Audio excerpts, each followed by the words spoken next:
چراغ رضا جلاتے رہو، چراغ رضا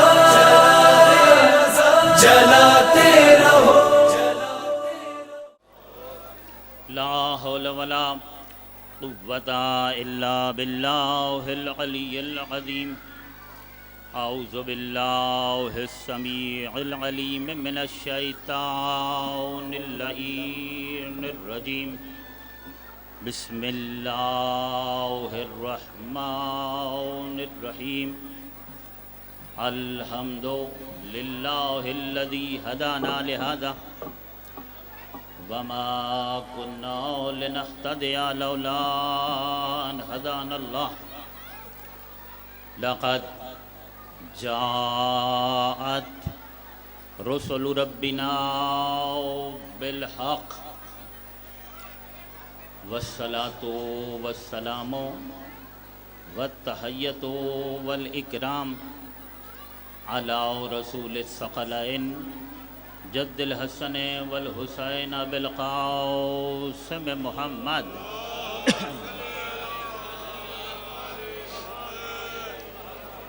وعلى آلہ الأطیبین الأطہرین الأشرفین الأفضلین ورحمۃ اللہ علی محبیہم اجمعین واللعنة الدائمة على أعدائهم وأعداء الله من يوم ظلمهم إلى الآن ومن الآن إلى قيام يوم الدين أما بعد فقد قال الله تبارك وتعالى في كتابه المحكم وقوله الأحسن بسم الله الرحمن الرحيم قل لا اسألكم علیہ اجرا الا المودۃ فی القربى ومن یقترف حسنۃ نزد له فیہا حسنا ان اللہ غفور شکور۔ صلوات۔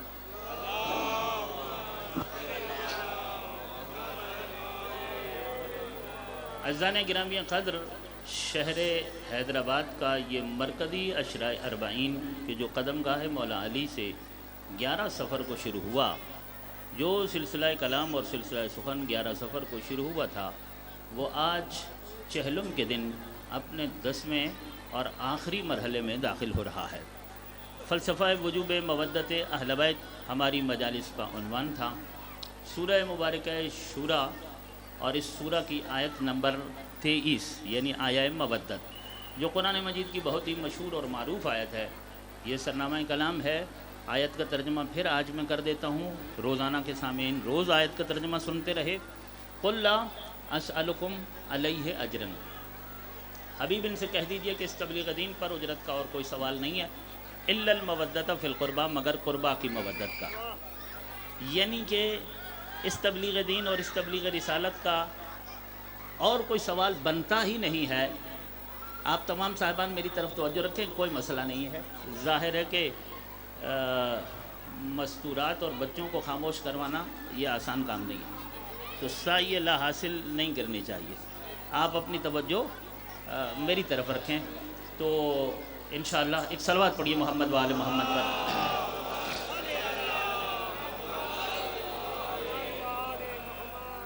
عزیزان گرامی قدر، اس تبلیغ رسالت کا، اس تبلیغ دین کا کی اجرت جو ہے وہ آل محمد کی مودت کے علاوہ اور کچھ بنتی ہی نہیں ہے۔ یہ اللہ کہہ رہا کہ اہل بیت کی مودت رسول اعظم کی اجرت ہے، ٹھیک ہے؟ یہ تبلیغ دین تو آدم نے بھی کی، نوح نے بھی کی، ابراہیم نے بھی کی، موسیٰ نے بھی کی، عیسیٰ نے بھی کی، مگر انہوں نے تو اجرت نہیں مانگی۔ توجہ فرما رہے ہیں آپ صاحب؟ اب بتائیے، جو سمجھیں گے وہ میرے ساتھ بولیں گے، ذرا ذہن میرے ساتھ ملائیے گا۔ کم وقت میں زیادہ سفر کرنا ہے اور تیزی سے آگے بڑھنا ہے، تو مجھے بافہم ذہن چاہیے، باذوق، اور آپ سبھی ماشاءاللہ سے ذوق مجلس رکھنے والے اور علم فہم اور علم دوست لوگ یہاں تشریف فرما ہے۔ زحمتیں سارے نبیوں نے دین کی خاطر اٹھائیں، تبلیغ دین کی، مگر اجرت کسی نے نہیں مانگی۔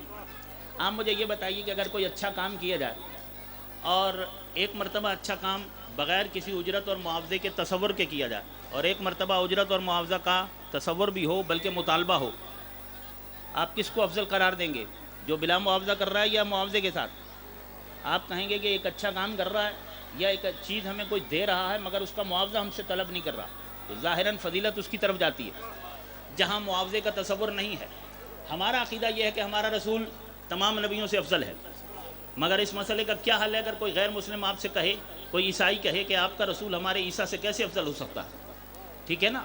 کسی سابقہ امتوں میں سے کوئی کہے کہ بھائی ہمارے نبی سے آپ کے نبی کیسے افضل ہیں، جبکہ ہمارے نبی نے معاوضہ نہیں مانگا، اجرت نہیں مانگی ہے، بلکہ قرآن مجید میں ان انبیاء کا قول ہے کہ لا اسألکم علیہ اجرا، ان سب نے تو یہ کہا ہے کہ ہم تم سے اجرت کا کوئی سوال ہی نہیں کرتے، مگر یہاں تو الا المودۃ فی القربہ ہے، یہاں تو یہ کہا گیا، وہاں اللہ سے استثناء نہیں ہے، یہاں اللہ سے استثناء ہے۔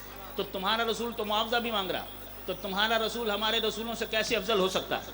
بھائی اس کا جواب دے دوں، توجہ ہے آپ کی؟ اجرت، پہلی بات تو یہ ہے کہ ان نبیوں نے اگر اجرت نہیں مانگی تو کیوں نہیں مانگی، اور ہمارے رسول نے اگر اجرت مانگی ہے تو کیوں مانگی؟ ہمارے رسول نے بھی اگر اپنی مرضی سے مانگی ہوتی تو یہ رسول کی عظمت کے خلاف قرار پاتا، مگر آیہ مودت کے شروع میں آیا ہے قل، اور قل نے یہ بتایا ہے کہ اپنی مرضی سے نہیں مانگ رہا بلکہ وہ منگوا رہا ہے۔ یہ حکم اللہ کا ہے، یہ حکم اگر خدا آدم کو دیتا تو آدم بھی مانگتا، نوح کو دیتا تو نوح بھی مانگتا، ابراہیم کو۔ اللہ کے حکم کی نافرمانی تو کوئی بھی نبی نہیں کر سکتا نا، لیکن اللہ نے کسی اور نبی کو یہ حکم کیوں نہیں دیا؟ اور اللہ نے ہمارے نبی کو معاوضہ طلب کرنے کا حکم کیوں دیا؟ اس لیے کہ اجرت ہوتی ہے برابر کی چیز، کم تر چیز اجرت بن نہیں سکتی ہے۔ آدم، نوح، ابراہیم، موسیٰ اگر اجرت طلب کرتے، امتیں کیا دیتی؟ فرض کریں ساری کائنات بھی دے دیتی تو کائنات پست ہے، اللہ کا دین بلند ہے۔ توجہ ہے آپ صاحبان کی؟ کوئی پست چیز، کوئی کمتر چیز اعلیٰ ترین چیز کا عوض نہیں بن سکتی، اجر نہیں بن سکتی ہے۔ توجہ فرمائیے گا، اللہ کے رسول نے، رسول اعظم نے اس دین کی اجرت میں تخت نہیں مانگا، تاج نہیں مانگا، شاہی نہیں مانگی، بادشاہی نہیں مانگی، کیا مانگا ہے؟ اللہ کے رسول نے دین کی اجرت میں مانگی ہے آل محمد کی مودت۔ تو پھر تسلیم کرنا پڑے گا کہ جو وزن پورے اسلام کا ہے وہی وزن ان 14 کی مودت کا ہے۔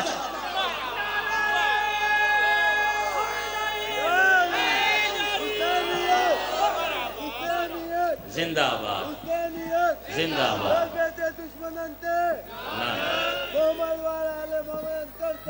صلوات اللہم صلی۔ اس میں اس کا بھی جواب ہو گیا۔ ویسے سلامت رہیے، سلامت رہیے، مولا آپ سب کو آباد رکھیں۔ لوگ سوال کرتے رہتے ہیں نا، ویسے ان چیزوں کا آپس میں کوئی مقایسہ نہیں کرنا چاہیے اور موازنہ۔ عجیب سوال ہوتے ہیں کہ بھائی حسین افضل ہے یا نماز افضل ہے؟ نماز بھی ضروری ہے، حسین بھی ضروری ہے، ٹھیک ہے نا؟ نمازی کو کے لیے حسینی ہونا ضروری ہے، حسینی کے لیے نمازی ہونا ضروری ہے، ٹھیک ہے نا؟ ضروری ہے نا بھائی، نماز بھی ضروری، حسین بھی ضروری۔ دین پورا لینا ہے، ادھورا نہیں لینا، دین پورا لینا ہے۔ لیکن یہ سوال، اس سوال کا جواب بھی یہیں آ گیا۔ آپ ایک نماز کی بات کر رہے ہیں، نماز تو دین کا ایک جزو ہے۔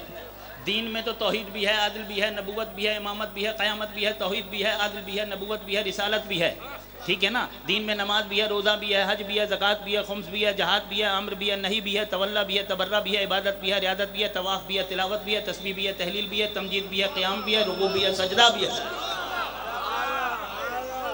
دین میں تو یہ ساری چیزیں ہیں، دین ان تمام چیزوں کا مجموعہ ہے، اور دین ان 14 کا، اور دین کا مقایسہ نہ کرو۔ اللہ کہتا ہے کہ جو وزن پورے دین کا ہے وہ وزن ان 14 کی مودت کا ہے۔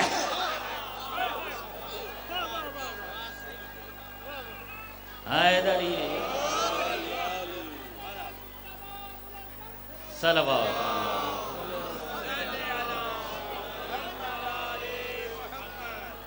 تو مودت کرنا بہت ضروری ہے کیونکہ یہ رسول اعظم کی اجرت ہے۔ سن لو پھر دوبارہ یہ جملہ میرا کہ واجب نماز بھی ہے، روزہ بھی ہے، حج بھی ہے، زکوٰۃ بھی ہے، خمس بھی ہے، مگر آل محمد کی مودت ایسا واجب نہیں ہے۔ اللہ نے رسول اعظم کی مودت کو، اللہ نے آل محمد کی مودت کو رسول اعظم کی اجرت بنا کر اس واجب کو وہ واجب قرار دیا ہے کہ جس واجب کو ادا کیے بغیر کوئی واجب قبول ہی نہیں ہو سکتا۔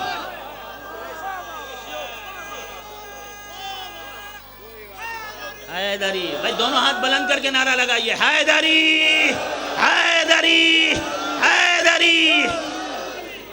سلام. زندہ آباد زندہ آباد. تھوڑا وقت بھی بچانا ہے نا. میں تو ہمیشہ سے کہتا ہوں کہ جب بھی مولا کا نام لیں دونوں ہاتھ بلند کر کے, اس لیے کہ علی کہتے ہی بلند تو ہیں, اور جو علی کے دروازے پہ آ جائے وہ بھی بلند ہو جاتا ہے. بلندیوں کی خیرات علی کے دروازے سے ملتی ہے. حیدری. سلامت رہیے سلامت رہیے. یہ ہاتھ ہمیشہ بلند رہیں جو علی کے لیے اٹھتے ہیں. مولا آپ کو ہمیشہ بلند رکھے. بھائی دیکھیے, آل محمد سے کرنی ہے مودت, اور ان کی مودت ہے رسول اعظم کی اجرت. ٹھیک ہے. اب اگر کوئی, چونکہ رسول کی اجرت ہے نا, میری پچھلی مجلسوں کا بھی خلاصہ آج کی مجلس میں ہو جائے گا.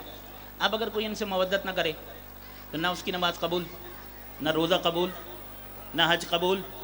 یہی آیت مودت کہہ رہی ہے نا, کیونکہ یہ رسول کی اجرت ہے. جو رسول کی اجرت کا غاصب ہو جائے گا اس کے لیے اسلام میں تصرف مباح نہیں رہے گا. جو رسول کی اجرت کا غاصب ہو جائے گا اسلام میں تصرف کرنا اس کے لیے مباح نہیں رہے گا. تو صرف نماز تھوڑی رد ہوگی, اس کا تو کلمہ بھی قبول نہیں ہوگا. اس کا کلمہ بھی قبول نہیں ہوگا. اب میں یہ دیکھیے دارا, پچھلی مجلسوں کا بھی خلاصہ, آج کی مجلس کا بھی نچوڑ, پورے عشرے کا نچوڑ اور نتیجہ دینا میں نے آپ کو. قل لا اسألکم علیہ اجرا الا المودۃ فی القربى. مودت کا ترجمہ میں نے رات کو بیان کیا, ٹھیک ہے نا. مودت کا ترجمہ اور محبت اور مودت کا فرق بھی میں نے رات کی مجلس میں آپ کی خدمت میں عرض کیا. بہت تیزی سے جو لوگ رات کو نہیں سن سکے ان کے لیے تھوڑا سا اشارہ کر کے آگے بڑھ جاؤں کہ چاہت اور پیار کے 5 مدارج ہیں. پہلے درجے کا نام محبت, دوسرے کا انس, تیسرے کا شغف, چوتھے کا عشق اور 5ویں کا مودت ہے. ٹھیک ہے. چاہت کا, پیار کا 5واں اور آخری درجہ ہے مودت. اللہ نے آل محمد کے لیے محبت نہیں مانگی, انس نہیں مانگا, شغف نہیں مانگا, عشق نہیں مانگا, مودت مانگی ہے. کیا مانگی ہے؟ چاہت کی انتہا مانگی ہے, پیار کی انتہا مانگی ہے. پیار کی, چاہت کی اللہ نے آل محمد کے لیے انتہا مانگی ہے. مودت, چاہت اور پیار کا انتہائی درجہ ہے. بہت لطف لیں گے آپ. قل لا اسألکم علیہ اجرا الا المودۃ فی القربى. کیا کہا؟ فی القربى. اللہ نے بالقربہ کیوں نہیں کہا؟ ہاں کیا کہا؟ فی القربہ. اچھا اللہ نے للقربہ کیوں نہیں کہا؟ کیا کہا؟ فی القربہ, فی لگایا. اللہ نے من القربہ کیوں نہیں کہا؟ ہاں, نہ من القربہ کہا, نہ بالقربہ کہا, نہ للقربہ کہا. کیا کہا؟ الا المودۃ فی القربہ. آل محمد کے ساتھ مودت کرنی ہے اور وہ بھی فی والی کرنی ہے.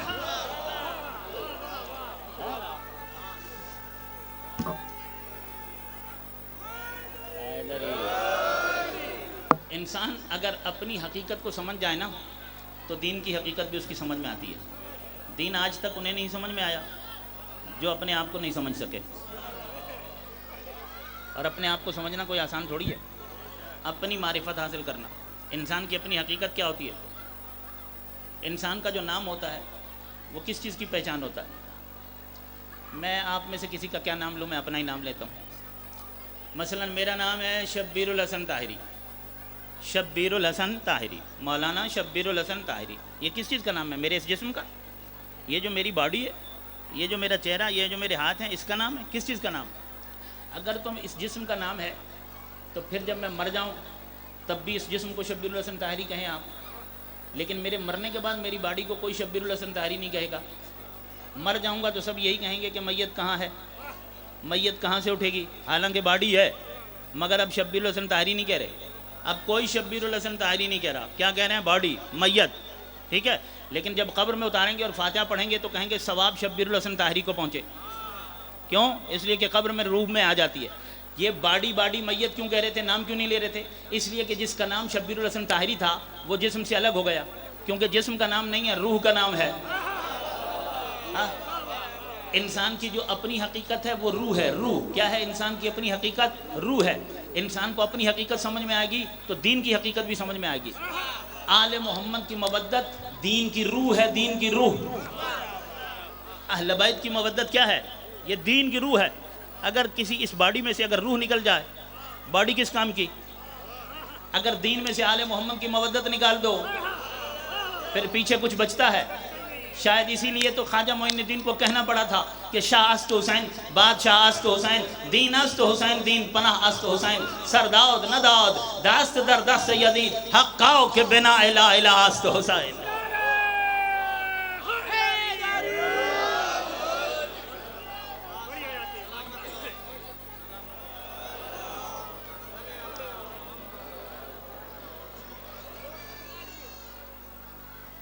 سلامت رہیے، مولا آپ سب کو سلامت رکھے. عجیب دوست ہیں جانی شاہ صاحب، 10ویں دن اپنی زیارت کروا رہے ہیں، 9 دن ان کی غیر حاضری لگی ہے. مولا آپ سب کو سلامت رکھے، مولا آپ سب کو سلامت رکھے، آباد رہیں. مولا حسین کی ماتمداری اور عزاداری یہ صدر ہے اور اس عزاداری نے ہمیشہ رہنا ہے. یہاں کتنے مومنین ہیں جو کتنی دور سے سفر کر کے آئے، گاؤں سے، گوٹھوں سے، دیہاتوں سے، چھوٹے شہروں سے آپ چل کے آئے ہیں. آپ کو معلوم ہے کہ حسین کے لیے آپ جو ایک قدم اٹھاتے ہیں اس کا اجر کتنا ہے. اگر کوئی حسین کے لیے، ابھی میں مصائب نہیں پڑھ رہا، چند منٹ میں فضائل کی منزل پر ہوں، حسین کے لیے آپ یہ مشی کر کے آئے نا، آپ پیدل چل کے آئے. آپ گاڑیوں میں آ سکتے تھے مگر آپ پیدل آئے. حسین کے لیے جو ایک قدم اٹھائے، ایک قدم کے بدلے میں اسے 1000 حج کا ثواب ملتا ہے. 1000 نیکیاں اس کے نامہ اعمال میں لکھی جاتی ہیں، 1000 گناہ اس کے مٹا دیے جاتے ہیں. ایک قدم کا یہ بدلہ، یہ ایک قدم کا بدلہ ہے. اور آپ نے کتنے قدم اٹھائے ہیں. اسی لیے تو آل محمد کی مودت وہ پانی ہے جو انسان کے گناہوں کو دھو دیتا ہے اور انسان کی روح کو پاک کر دیتا ہے. انسان کا نفس کب پاک ہوتا ہے، انسان کا دل کب پاک ہوتا ہے. میں پہلے بھی وضاحت کر چکا ہوں، جب آل محمد کی مودت دلوں میں اتر جائے تو یہ مودت اہل بیت کا پانی دلوں کو دھوتا ہے، انسان کو اندر سے پاک کرتا ہے. انسان کب اندر سے پاک ہوتا ہے؟ جب اہل بیت کی محبت دل سے اتر جائے. اب سمجھ میں آیا ہوگا کہ پاک کون ہوتے ہیں، نجس کون ہوتے ہیں. جو طیبین کے چاہنے والے ہوں وہی پاکیزہ ہوا کرتے ہیں، جو خبیثین کے پیچھے چلنے والے ہوں وہی خبیث ہوا کرتے ہیں.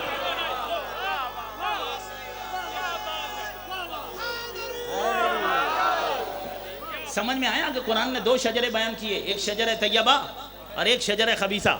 ہم شجرہ طیبہ رکھتے ہیں. شجرہ صرف وہی نہیں ہوتا کہ آپ کسی کی اولاد میں سے ہیں، وہ تو ایک نسبی شجرہ ہے. علمی شجرہ بھی ہوتا ہے، فکری شجرہ بھی ہوتا ہے، اعتقادی شجرہ بھی ہوتا ہے، تہذیبی شجرہ بھی ہوتا ہے. آپ جن کی تہذیب سے وابستہ ہیں، وراثتاً آپ نے تہذیبی شجرہ لیا، جہاں سے فکر لیے آپ کا فکری شجرہ ہے، جہاں سے علم لیا یہ آپ کا علمی شجرہ ہے. بھائی دیکھو، رسول اللہ کو سب نے صادق اور امین مان لیا تھا، مگر جب پیغمبر نے دین اعلان نبوت کی اور دین کی تبلیغ شروع کی تو صادق اور امین ماننے والے پیغمبر کی جان کے دشمن ہو گئے. پیغمبر کے مقابلے پر دلیل لاتے، دلیل نہیں لائے، جھگڑنے کے لیے آ گئے. دلیل تب لاتے اگر وہ پڑھے لکھے ہوتے، وہ تھے جاہل، ان کے پاس دلیل تھی ہی نہیں کہ وہ دلیل کا جواب دلیل سے دیتے، وہ لڑنے کے لیے تیار ہو گئے. یہ جاہل کی علامت ہوتی ہے، جب اس کے پاس اپنے عقیدے کو حق ثابت کرنے کے لیے دلیل نہیں ہوتی تو وہ لڑنے کے لیے تیار ہو جاتا ہے. آج اگر آپ کے ماتمی جلوس میں کوئی رکاوٹ ڈالے اور کوئی بم دھماکہ کرے، کوئی گولیاں چلائے اور کوئی کہے کہ ہم آپ کو آپ کی حسینیت اور آپ کے عقیدے کے اظہار کی اجازت نہیں دیں گے، وہ دلیل نہ لائے بلکہ گولی لائے، لڑنے کے لیے تیار ہو جائے، تو سمجھ جاؤ کہ ان کا شجرہ کن سے ملتا ہے.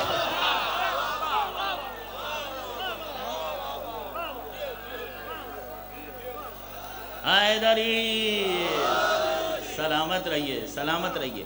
ظاہر ہے کہ ابو لہب کا شجرہ بھی بولتا ہے.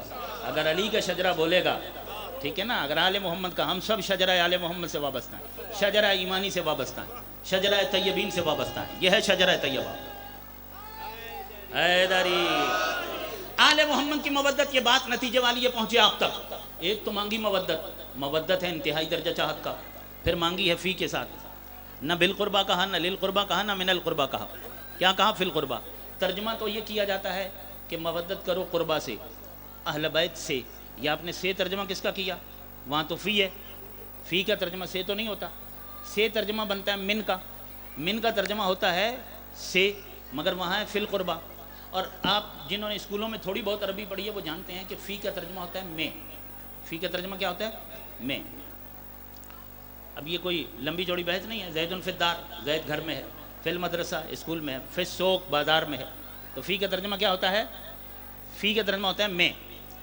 اب اللہ نے نہ بالقربہ کہا، نہ للقربہ کہا، نہ من القربہ کہا. اللہ نے کہا فی القربہ. تو آل محمد سے مودت کرنی ہے اور وہ بھی فی والی کرنی ہے. ایک تو مودت چاہت کا انتہائی درجہ ہے، اور پھر اللہ نے مانگی ہے فی کے ساتھ، اور فی لگا کر خالق نے انتہا کی ہے.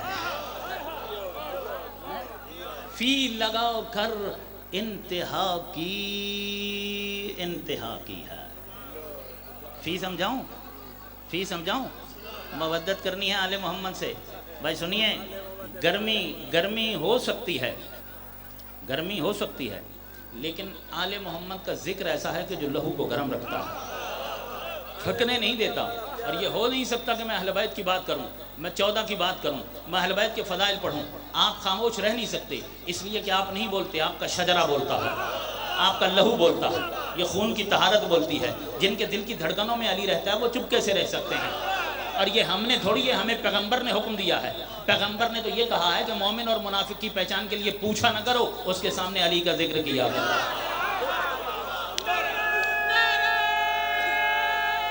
حیدری حیدری، سلامت رہیے، سلامت رہیے. علی ولی اللہ، علی ولی اللہ، علی ولی اللہ، بے شمار حیدری. دیکھیں الحمدللہ آپ سب علی ولی اللہ کے منکروں پر لعنت کر سکتے ہیں، کوئی ایک بھی ایسا نہیں ہے کہ جو ولایت علی کا منکر یہاں بیٹھا. یہاں تو ایک بھی ایسا نہیں بیٹھا نا. یہاں تو سارے وہ ہیں کہ جو مکتب ولایت سے وابستہ ہیں، جو آل محمد کی ولایت. ہمارا مکتب ولایت ہے، ہمارا مکتب امامت ہے. میں کل عرض کر چکا ہوں، جب اللہ آدم سے لے کر عیسیٰ تک کسی نبی کو علی کی ولایت کے بغیر نبوت نہیں دیتا ہے تو کسی امتی کو نجات کیسے مل سکتی ہے؟ توجہ ہے آپ صاحبان کی، توجہ ہے آپ صاحبان کی. بھائی دیکھیے کلمہ کب پورا ہوتا ہے؟ لا الہ الا اللہ محمد رسول اللہ علی ولی اللہ. بتاؤں یہ کلمہ کیا ہے؟ لا الہ الا اللہ کلمہ توحید، محمد رسول اللہ کلمہ اسلام، علی ولی اللہ کلمہ ایمان. لا الہ الا اللہ پڑھ کر مشرک موحد بنتا ہے، محمد رسول اللہ پڑھ کر کافر مسلمان بنتا ہے، اور علی ولی اللہ پڑھ کر منافق مومن بنتا ہے.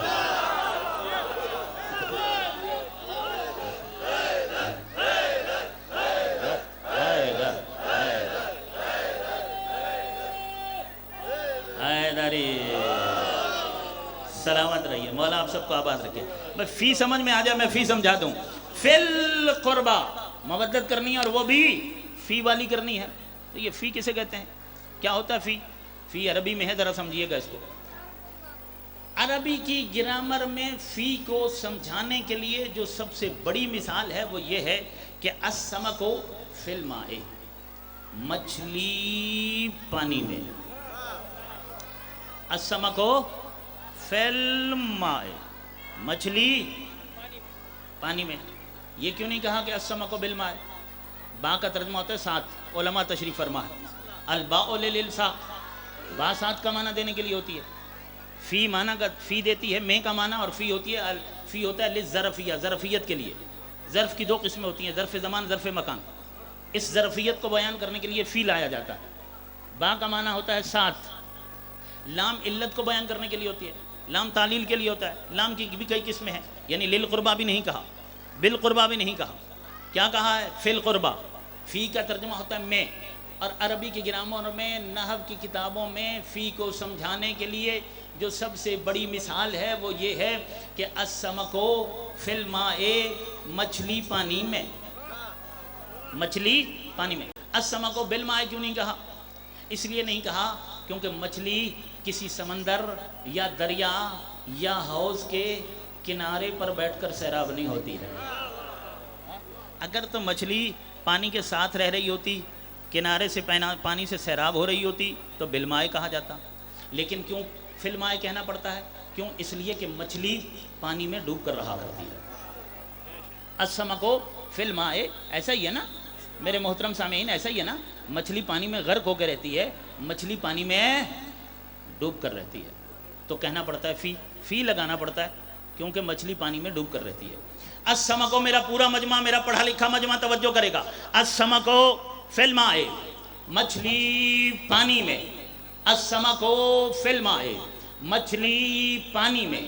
فی ہوتا ہے ظرفیت کے لیے، اس کا ترجمہ ہوتا ہے میں. یہ کیوں کہنا پڑا السمک فی الماء؟ کیونکہ مچھلی پانی میں ڈوب کر رہا کرتی ہے. کیونکہ مچھلی پانی میں ڈوب کر رہا کرتی ہے. کیونکہ مچھلی پانی میں ڈوب کر رہا رہا کرتی ہے الا المودتا فی القربا، ان 14 کو چاہنا ہے، چاہنا ہے، چاہنا ہے، اتنا چاہنا ہے کہ ان میں ڈوب جانا ہے۔ ہائے ہائے ہائے، ان 14 میں ڈوب جانا ہے، انہی کا ہو جانا ہے، انہی میں کھو جانا ہے، انہی کے لیے جینا ہے اور انہی کے لیے مر جانا ہے۔ بھائی غور فرمائیں گے اور توجہ فرمائیں گے، جن کے دلوں میں علی رہتا ہے میں ان سے بات کر رہا ہوں، پورے کلیجے کی طاقت لگا کے میں بات کر رہا ہوں۔ بھائی دیکھو دوستو، السمکو فی الماء، مچھلی پانی میں ڈوب کر رہا کرتی ہے۔ ہم نے مچھلی کا ایک مزاج دیکھا، اس کی فطری طبیعت کیا ہے کہ جب تک وہ پانی میں رہی وہ زندہ رہی، جیسے ہی پانی سے الگ ہوئی تو مر گئی۔ حیدری مچھلی، صلوات اللہم صلی اللہ علیہ وسلم، مچھلی جب تک پانی میں رہی زندہ رہی، جیسے ہی پانی سے باہر آئی مر گئی، اور ہمیں یہ بتلا گئی کہ آل محمد کا ہو جانا ہے اور انہی کے لیے جینا ہے، اور اگر کوئی ان سے الگ کرے تو بس مر جانا ہے۔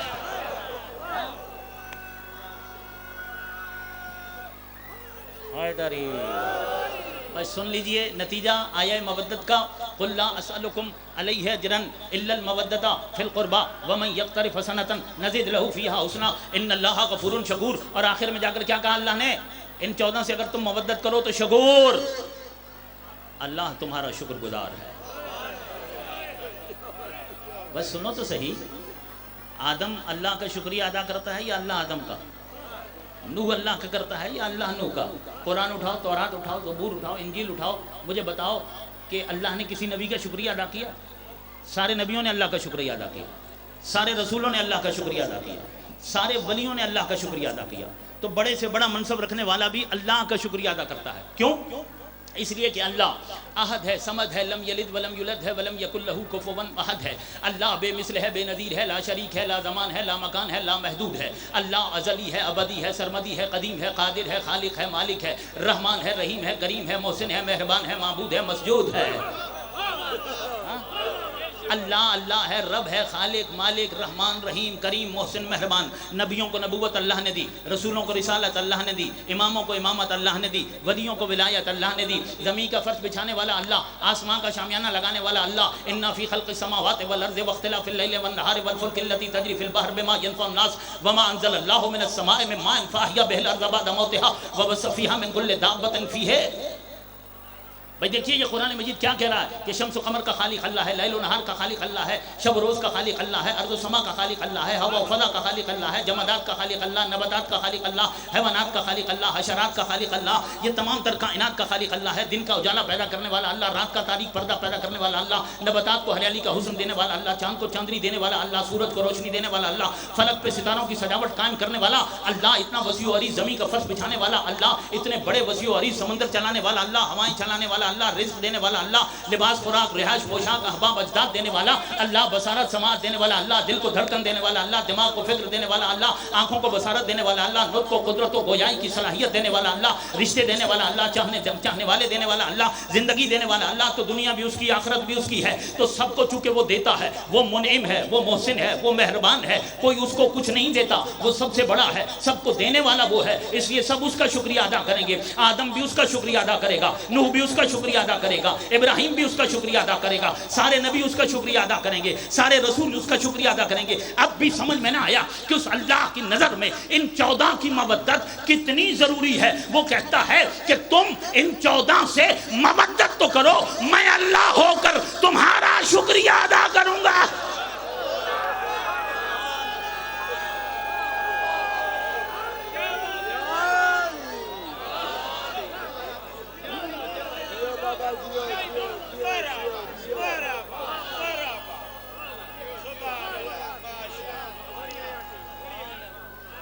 حیدری سے مودت کرو، میں اللہ ہو کر تمہارا شکریہ ادا کروں گا، ٹھیک ہے نا؟ ان کے ہو جاؤ، ان کا ہو جانا ہی دین ہے، ان کے بغیر دین کچھ نہیں ہے۔ آج حسین کا چہلم سنو فضائل کی منزل پر، یہ 4 مصرے یہ ربائی خواجہ معین الدین چشتی کی ہے، 800 سال پہلے انہوں نے کہی۔ کتنا؟ میرے مسلک سے ظاہراً تعلق نہیں ہے، یعنی ان کا مسلک، ہمارے بہترین مسلمان بھائی ہیں، اہل سنت برادران محبان اہل بیت ہیں، ہمارے بھائی ہیں۔ خواجہ معین الدین مسلک اہل سنت سے تعلق رکھتے ہیں، ان کی یہ ربائی ہے، ایسی ربائی کوئی نہیں کہہ سکا، نہ کوئی شیعہ نہ سنی۔ کیا کہا؟ شاہ است حسین، بادشاہ است حسین۔ شاہ اور بادشاہ کا فرق معلوم ہے کیا ہے؟ شاہ اور بادشاہ کا فرق کیا ہے؟ شاہ است حسین، بادشاہ حسین۔ اچھا، جب بادشاہ کہا تو یہ نہیں کہا کہ بادشاہ عرب است حسین، بادشاہ مدینہ است حسین، یہ نہیں کہا کہ شاہ عالم اسلام است حسین، شاہ ارض است حسین، ایسے نہیں کہا، مطلقاً کہا کہ شاہ است حسین، بادشاہ است حسین۔ اگر شاہ عرب کہتے تو محدودیت آ جاتی، پھر صرف عرب کے شاہ قرار پاتے۔ شاہ کربلا کہتے تو صرف کربلا کے شاہ قرار پاتے۔ شاہ زمین کہتے تو صرف زمین و زمن کے شاہ قرار پاتے۔ مطلقاً کہا ہے کہ شاہ است حسین، اس کا مطلب کیا ہے؟ اس کا مطلب یہ ہے کہ جہاں تک خدا کی خدائی ہے وہاں تک حسین کی شاہی ہے۔ حسین کی شاہی محدود نہیں ہے۔ بادشاہ دیکھو بھائی، کیونکہ ان کا تعلق صوفیہ اور عرفا سے ہے، عرفا اور صوفیہ کے ہاں بادشاہ اور شاہ الگ الگ لفظ ہیں۔ بادشاہ کہتے ہیں حاکم جسمانی کو، اور شاہ کہتے ہیں حاکم روحانی کو۔ جو روحوں پر حکومت کرے، جو روحوں کا حاکم ہو، اسے شاہ کہا جائے گا، جسموں کے حاکم کو بادشاہ کہا جائے گا۔ خواجہ معین الدین نے شاہ است حسین، بادشاہ است حسین کہہ کر کائنات کے تمام جسمانی سلاطین اور بادشاہوں کی بھی نفی کر دی، انہیں کالعدم قرار دے دیا، اور جتنے روحانی ہیں ان کو بھی کالعدم قرار دے دیا۔ کہا حسین کے بعد اب نہ کوئی شاہ ہے نہ کوئی بادشاہ ہے، یعنی حسین کے بعد پھر اب جسموں پر حق حکومت ہے تو صرف حسین کو، اور روحوں پر حق حکومت ہے تو صرف حسین کو۔ شاہ است حسین، بادشاہ است حسین۔ پھر کیا کہا؟ دین است حسین، دین پناہ است حسین۔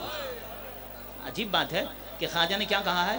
دین است حسین، حسین کو دین کہا ہے کہ دین است حسین۔ خواجہ یہ کیا بات کہہ رہے ہیں آپ کہ دین میں تو اللہ بھی ہے، نبوت ہے، توحید ہے، عدل ہے، نبوت ہے، رسالت ہے، قیامت ہے، دین میں تو احکام ہیں، آداب ہیں، اخلاق ہیں، نماز ہے، روزہ ہے، عبادتیں ہیں، سنتیں ہیں، آیتیں ہیں، ان ساری چیزوں کے مجموعے کو دین کہا جاتا ہے۔ آپ کہہ رہے ہیں کہ دین صرف حسین ہے؟ کیا کہا کہ دین است حسین، دین صرف حسین ہے۔ خواجہ معین الدین خود کوئی نعوذ باللہ کافر یا ہندو نہیں ہے، مسلمان ہے۔ جب مسلمان ہیں تو ان کا خطاب بھی مسلمانوں سے ہے۔ جب وہ مسلمانوں سے خطاب کر رہے ہیں تو اس کا کیا مطلب ہے؟ کہ ان لوگوں کو کہہ رہے ہیں کہ دین است حسین، جو اللہ کو مانتے ہیں، رسول کو مانتے ہیں، کعبے کو مانتے ہیں، قرآن کو مانتے ہیں، نماز بھی پڑھتے ہیں، روزے پر بھی عقیدہ رکھتے ہیں، تو جن کے دین میں اللہ ہے، توحید ہے، عدل ہے، نبوت ہے، قیامت ہے، جن کے دین میں قرآن ہے، کعبہ ہے، نماز ہے، روزہ ہے، خواجہ معین الدین انہیں کہہ رہے ہیں کہ اگر تمہارے پاس سارا دین ہو لیکن اگر تمہارے پاس حسین نہیں ہے تو تمہارے پاس دین ہی نہیں ہے۔ دین است حسین، تمہارے پاس دین ہی نہیں ہے۔ اسی لیے تو اللہ کے رسول کو ناز بردانیاں کرنا پڑتی تھیں، اور جب عید کے دن حسن و حسین کے لیے کائنات کے رسول سواری بن گئے، اور ایک بہت بڑے صحابی نے دیکھا، کشف المحجوب میں لکھا ہوا ہے، سید علی حجویری نے لکھا، اور بھی بہت ساری کتابیں ہیں، کہ جب عید کے دن بچوں کو نانا کے کاندھوں پر سوار دیکھا حسن اور حسین کو، تو کہا کہ واہ بچوں کیا خوب سواری پائی ہے تم نے۔ تو کائنات کے رسول نے فوراً ٹوکا اور کہا کہ سواری کی تعریف کر رہا ہے، تجھے سوار نظر نہیں آ رہا ہے؟ یہ بھی تو کہو کہ سوار کتنے اچھے ہیں۔ اس نے رسول کی تعریف کی تھی، حسنین کی تعریف نہیں کی، رسول کو پسند نہیں آئی۔ پیغمبر نے کہا پہلے میرے حسن اور حسین کی تعریف کرو پھر میری تعریف کرو۔ سمجھ میں آئے پیغمبر کیا کہنا چاہتے ہیں؟ پیغمبر یہی کہنا چاہتے ہیں کہ پہلے محرم اور سفر میں میری آل کا ذکر کرو، پھر ربیع الاول میں میری نعتیں پڑھو۔ اگر تم، پیغمبر کیا کہہ رہے ہیں؟ اگر تم میری آل کے ہو تو میرے ہو، اور اگر ان کے نہیں ہو تو میرے نہیں ہو۔ اور میں پچھلی مجلسوں میں کہہ چکا ہوں کہ اللہ بتا چکا ہے، میں آیتیں پڑھ پڑھ کے بتا چکا ہوں کہ خالق یہ کہہ چکا ہے کہ اگر تم ان 14 کے ہو تو میرے ہو، اور اگر ان کے نہیں ہو تو میرے نہیں ہو۔ پھر نہ تمہاری مجھے نماز چاہیے، نہ تمہارا مجھے روزہ چاہیے۔ صلوات پڑھیے محمد وآل محمد پر۔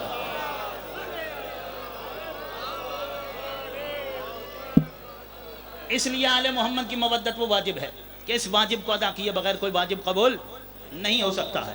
جس کے دل میں آل محمد کی ولا ہوگی، جس کے دل میں اہل بیت رہتے ہیں، نماز اسی کی قبول ہے۔ روزہ اسی کا قبول ہے اعمال. اور الحمدللہ شیعہ سنی تمام مسلمان آل محمد سے محبت کرتے ہیں, اہل بیت سے محبت کرتے ہیں, سب محبان اہل بیت ہیں. یہاں کتنی بڑی تعداد برادران اہل سنت کی بھی ہوگی, یقیناً ہوگی اور ہمیشہ ہوتی ہے. ہمارے سندھ میں اور دوسرے بھی بہت سارے شہروں میں تمام شیعہ سنی علم لگاتے ہیں, اور حسین کے جلوسوں میں سبیلیں لگاتے ہیں, تو سب حسینی ہیں الحمدللہ, سب حسینی ہیں, سب حسین کے چاہنے والے ہیں. اور سب کو معلوم ہے یہ بات کہ حسین کے بغیر گزارا نہیں. آج آپ مولا حسین کا چہلم بنانے کے لیے جمع ہوئے. ہاں وہ حسین کہ جسے نہ غسل ملا نہ کفن ملا, نہ دفن کیا گیا, جس کا جوان بیٹا باپ کے لاشے کے پاس سے گزرا مگر باپ کے بدن پر مٹی نہ ڈال سکا, کیونکہ ہاتھوں میں ہتھکڑیاں تھیں, پاؤں میں بیڑیاں تھیں.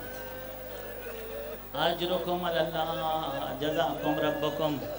عزادارو جو رونے کے لیے بیٹھے ہو نا, عرصہ دینے کے لیے بیٹھے ہو, آپ نے کائنات میں کوئی بہن ایسی نہیں دیکھی ہوگی جس نے 1 سال کے بعد بھائی کا چہلم بنایا.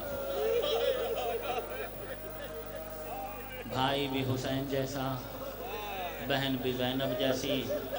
نہ کائنات میں ایسا بھائی ہے, نہ کائنات میں ایسی بہن ہے. کیا مجبوری تھی 1 سال کے بعد چہلم کیوں منایا؟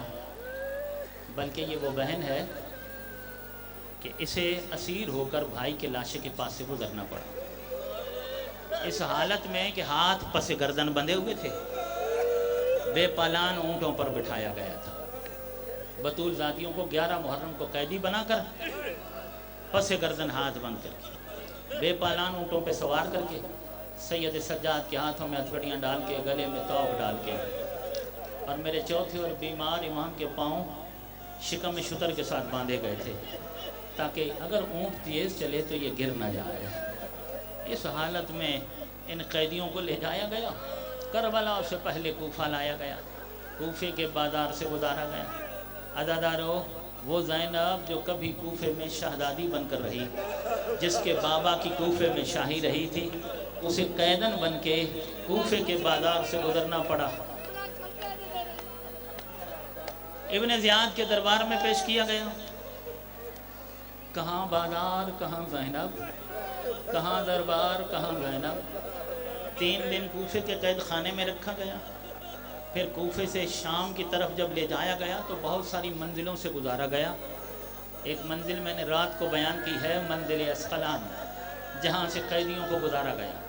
ساری منازل سے گزارنے کے بعد جب ان بیبیوں کو, زہرا زادیوں کو, بطول زادیوں کو, نبی زادیوں کو قیدی بنا کر جب ان اسیروں کو شامی فوج شام کے نزدیک لے کر پہنچی ہے نا, تو یزید کو پیغام بھیجا پسر سعد نے کہ ہم اولاد نبی کو, اولاد علی و بطول کو قیدی بنا کر لے آئے ہیں اور شام سے نزدیک ہو گئے ہیں, بتاؤ کیا حکم ہے ہمارے لیے. تو یزید نے کہا کہ دمشق سے باہر ریت کے گرم ٹیلوں پر نبی زادیوں کو چھوڑ دو, ہم پہلے دمشق کا مین بازار سجوائیں گے, اور جب بازار اچھی طرح سج جائے گا پھر اس بازار میں تماشائیوں کو بلایا جائے گا. لوگ زرق و برق لباس پہن کر آئیں گے, رقاص آئیں گے, وہی منظر جو اسقلان کے بازار کا بنا تھا, بالکل وہی منظر. جشن منایا جائے گا, شادیانے بجائے جائیں گے. پھر جب ہم کہیں گے تو پھر قیدیوں کو لے کر آنا. علی و نبی کی بیٹیاں انتظار کرتی نہیں, دمشق میں بازار سجتا رہا, تماشائی جمع ہوتے رہے. نبی زادیوں کو 16 اذانیں آئی ہیں شہر سے باہر, 16 اذانیں سننی پڑی ہے. 3 دن باہر رہی ہیں عزادارو, 3 دن باہر رہی ہے. ہاں گرم ریت کے ٹیلے, بطول زادیاں, انتظار. شرابی کا دربار بھی سجتا رہا, شام کا بازار بھی سجتا رہا. عزادارو ایک روایت میں ہے کہ 5 لاکھ تماشائی شام کے بازار میں جمع ہوئے. اس کے بعد نبی زادیوں کو بازار میں داخل کیا گیا. عزادارو کچھ لوگ تو ایسے تھے جو مکانوں کی چھتوں پر چڑھے ہوئے تھے.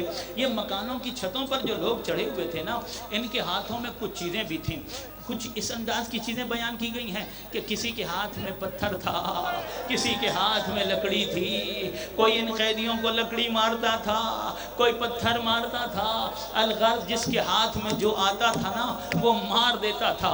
عزادارو حوصلہ حوصلہ حوصلہ رکھ کے، یقیناً مصائب سخت ہوتے ہیں، میں اتنے سخت مصائب نہیں پڑھوں گا، حوصلہ رکھ کے رونا ہے، رونا ضرور ہے، اپنی آواز کو نیچے نہیں آنے دینا، آپ کی آواز بلند رہے، اس لیے کہ جب روتے ہوئے آپ کی آواز بلند ہوتی ہے، میں کہتا رہتا ہوں آپ کے لیے معصوم ہاتھ اٹھ جاتے ہیں، اور معصوم ہاتھ یہ دعا دیتے ہیں، میرے اللہ جو آوازیں ہم غریبوں اور ہم مظلوموں پر بلند ہو رہی ہیں، ان آوازوں پر اپنا رحم فرما۔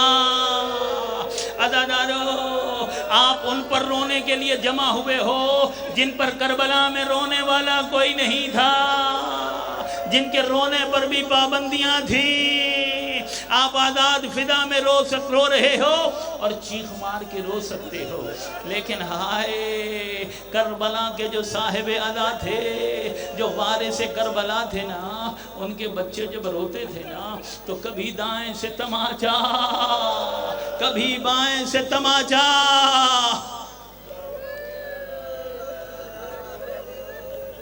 اجرکم اللہ، اجرکم اللہ۔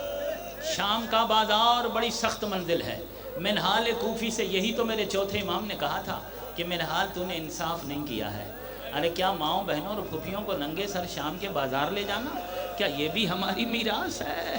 جب اس نے پوچھا تھا نا کہ سب سے زیادہ تکلیف کہاں ہوئی تو 3 مرتبہ میرے چوتھے امام نے کہا تھا الشام، الشام، الشام۔ عزادارو شام کا بازار، عزادارو شام کا بازار سید سجاد کو 35 برس تک رلاتا رہا۔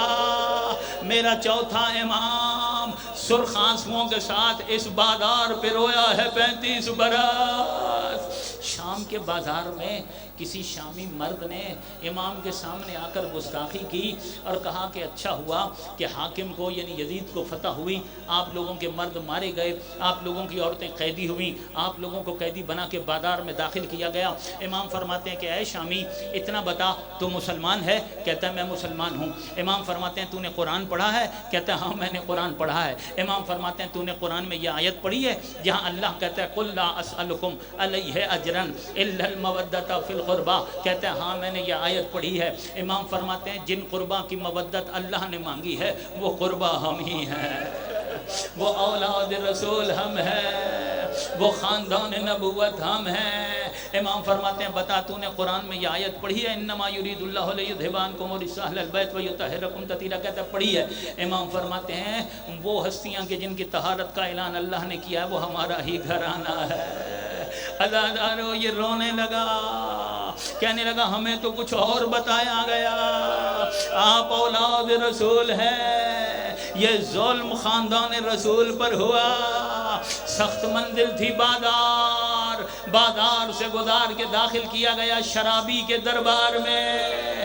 کئی گھنٹے تک علی کی بیٹیاں شرابی کے دربار میں کھڑی رہی۔ عزادارو ایک رسی میں 12 بیویوں کے گلے باندھے گئے تھے۔ دربار کے بعد منزل آئی ہے قید خانے کی۔ 1 سال تک زہرا زادیوں کو اس قید خانے میں رہنا پڑا۔ 1 سال کے بعد جب شام میں یہ خبر مشہور ہوئی کہ یزید نے جنہیں باغی مشہور کیا تھا وہ تو اولاد رسول ہیں، جب اس ملعون کو اپنی سلطنت کے ستون ہلتے ہوئے دکھائی دیے، یہ مجبور ہوا اولاد رسول کو رہا کرنے پر۔ جب اس نے رہا کرنا چاہا، رات کے اندھیرے میں سید سجاد کو قید خانے سے بلوایا۔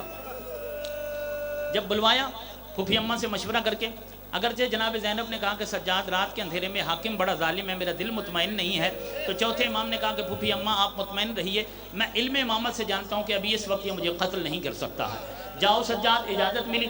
یزید کہتا ہے کہ سجاد میں نے بلوایا اس لیے ہے کہ میں آپ کی قیدیں رہا کرنا چاہتا ہوں۔ امام فرماتے ہیں میں پھوپھی سے مشورہ کر کے کوئی جواب دوں گا۔ آئے واپس قید خانے میں، پھوپھی انتظار کر رہی ہے، بیٹا سجاد کیوں بلایا تھا یزید نے؟ کہتا ہے قیدیں رہا کرنا چاہتا ہوں۔ آپ بتائیے پھوپھی اماں آپ کا کیا حکم ہے؟ کہا بیٹا سجاد اس سے کہو ہمارے کچھ شرائط ہیں، اگر ہمارے شرائط مانتا ہے تو ہم رہائی قبول کرتے ہیں۔ اس میں سے پہلی شرط ہماری یہ ہے کہ ہمارا شام غریبہ میں لوٹا ہوا سامان واپس کر دے۔ جو تبرکات لوٹے ہیں نا وہ ہمیں واپس کر دے. اور دوسری بڑی شرط یہ ہے کہ اسے کہو کہ شام کے اندر ہمارے لیے ایک مکان خالی کروائے. 7 دن تک ہم اس مکان میں رہیں گے, ہم کربلا والوں کا ماتم کریں گے. ابھی تک کسی نے مجھے میرے حسین کا پرسہ نہیں دیا, ابھی تک کسی نے مجھے میرے علی اکبر کا پرسہ نہیں دیا. یہ شامی مستورات کو اجازت دے, شام کی عورتیں آئیں اور آ کر مجھے پرسہ دیں. یزید کے سامنے جب شرائط رکھے گئے, یزید کہتے ہیں مکان تو خالی کروا دیتا ہوں, رو بھی لیں, شامی عورتوں کو اجازت بھی مل جائے گی, پرسہ بھی لے لیں, لیکن سامان نہیں دے سکتا. اس سامان کے بدلے میں پیسے لے لو. امام فرماتے ہیں پیسے نہیں چاہیے ہمیں. امام فرماتے ہیں تو اس سامان کی کیا قیمت دے گا جس سامان میں میری دادی زہرا کی چادر ہے. ہاں اس چادر کی قیمت تیرے پاس ہے, کائنات اس چادر کی قیمت نہیں بن سکتی ہے.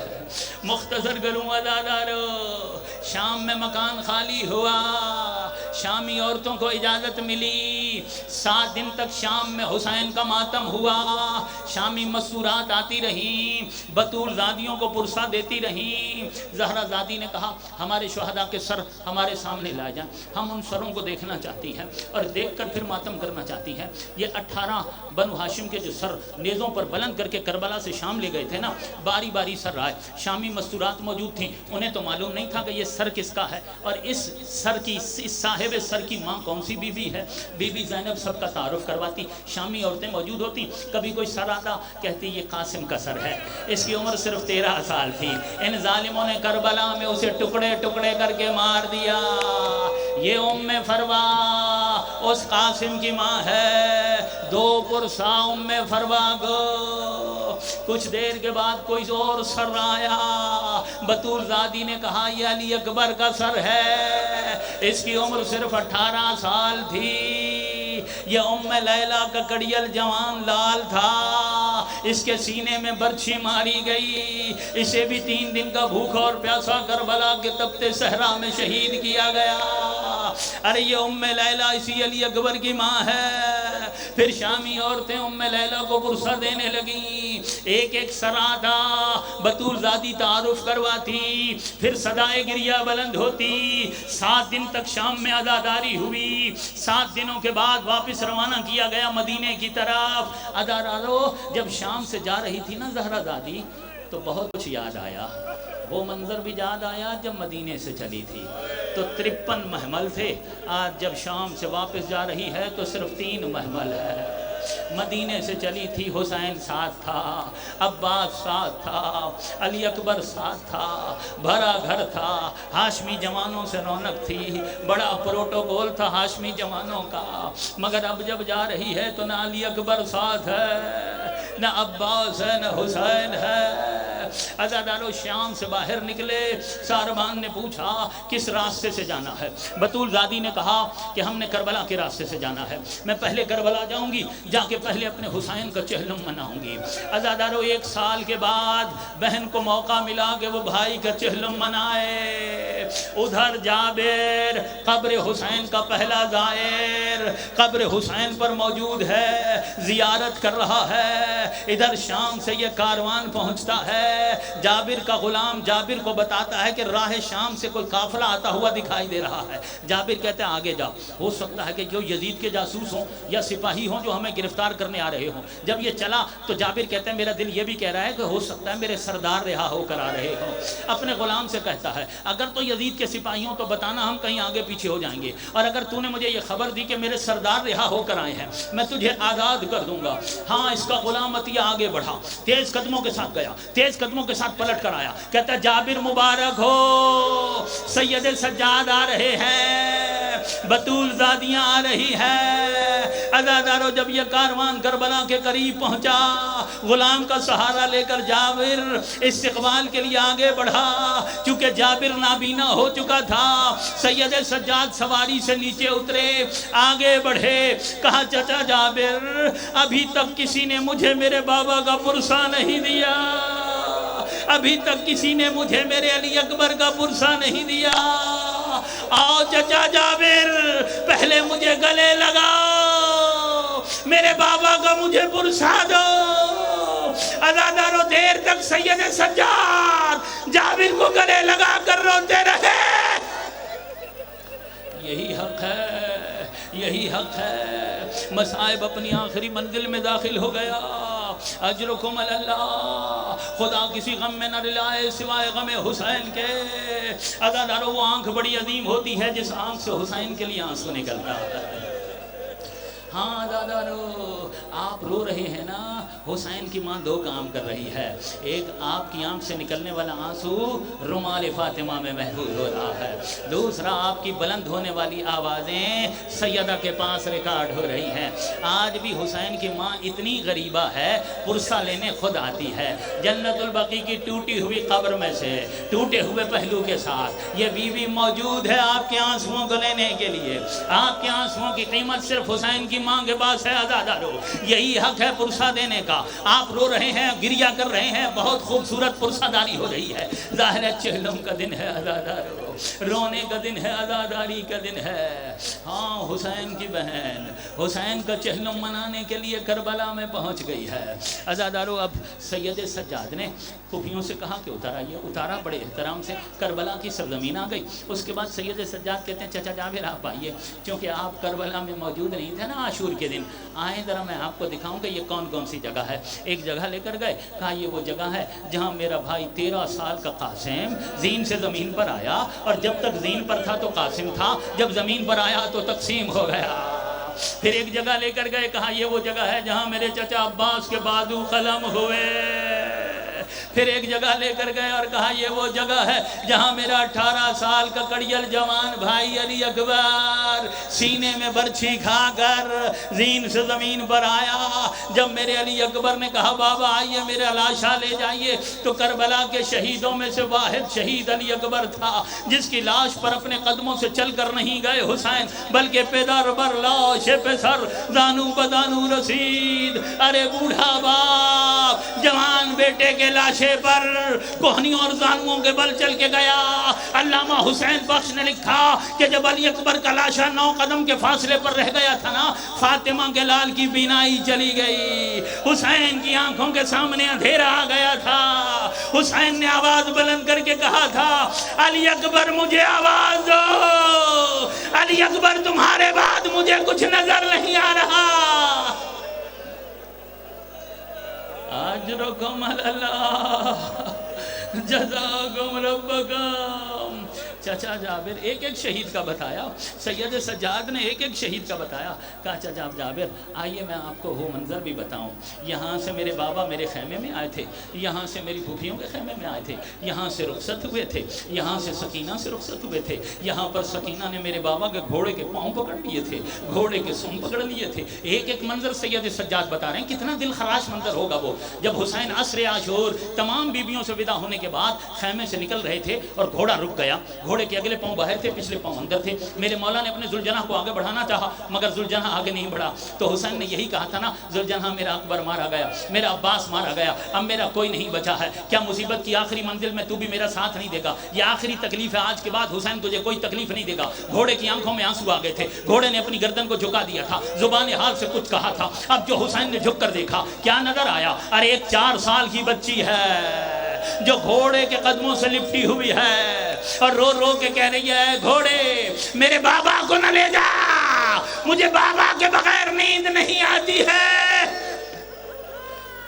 آپ شبیہ ذوالجناح لے کر آئیں گے نا، اس لیے مولا حسین کی شہادت کا ایک جملہ کہتا ہوں عزادارو۔ حسین جب پہنچے نا میدان میں، کوفی اور شامی فوجوں نے دوڑنا شروع کر دیا۔ تھوڑی دیر کے بعد ہاتف غیبی کی آواز آئی، رضن بقضائہ و تسلیما لامرہ۔ اس آواز کا آنا تھا، حسین نے تلوار کو نیام میں رکھ دیا، اپنی پیشانی کو زین فرس پہ رکھا۔ اب دوڑی ہوئی فوجیں پلٹ کر واپس آ گئیں۔ اب کوئی نیزہ مارتا ہے، کوئی تیر مارتا ہے، کوئی تلوار مارتا ہے۔ عزادارو فاطمہ کا لال 9 منٹ تک نہ زین پر تھا نہ زمین پر تھا، بلکہ تیروں اور تلواروں پر معلق تھا۔ اتنی دیر کے بعد جب حسین زمین کربلا پر پہنچے، حسین کی پیشانی نے جب زمین کربلا کا بوسہ لیا، یہ حسین کا آخری سجدہ ہے عزادارو۔ جب شمر اپنا خنجر لے کر آ گیا، اس نے ضربیں چلانا شروع کی، ایک ضرب، دوسری ضرب، تیسری ضرب، 13 ضربیں چل گئیں، حسین کی گردن کٹ گئی۔ جب کسی نے پوچھا ارے ایک ضرب سے بھی گردن کٹ سکتی تھی، تو نے 13 ضربیں کیوں چلائیں؟ یہ ملعون کہتا ہے میں کیا کروں، جب میں ضرب چلانا چاہتا تھا کوئی کالے برقعے والی بی بی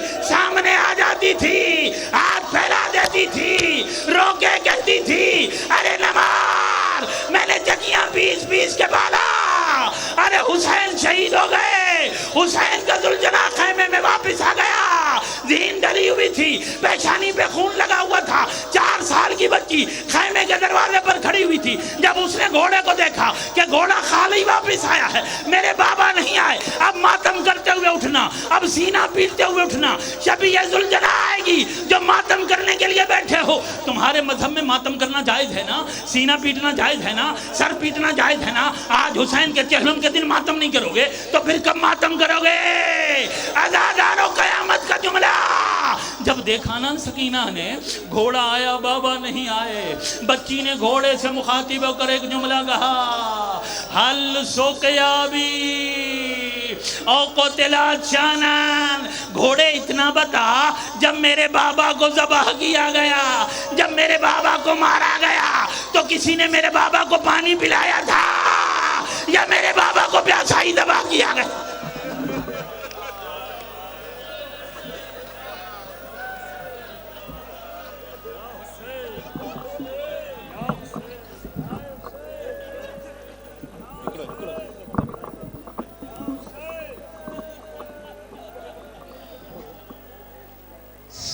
سلام خاک نشینوں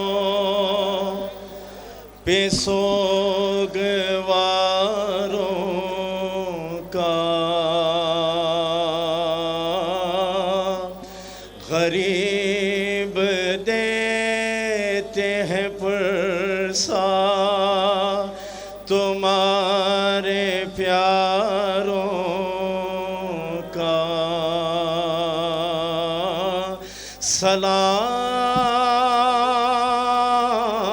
سلام اس پہ جو زحمت کش سلاسل ہے, مصیبتوں میں امامت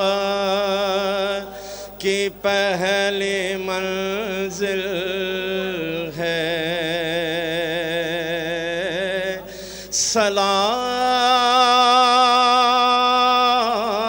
سلام پہ جنہیں شرم کھائی جاتی ہے,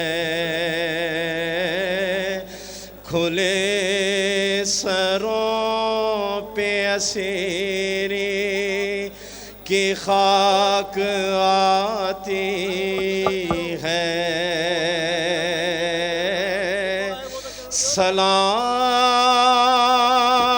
سلام قوت اسلام خستتاً لاشو, سلام تم پہ شہیدوں کے بے کفن لاشو.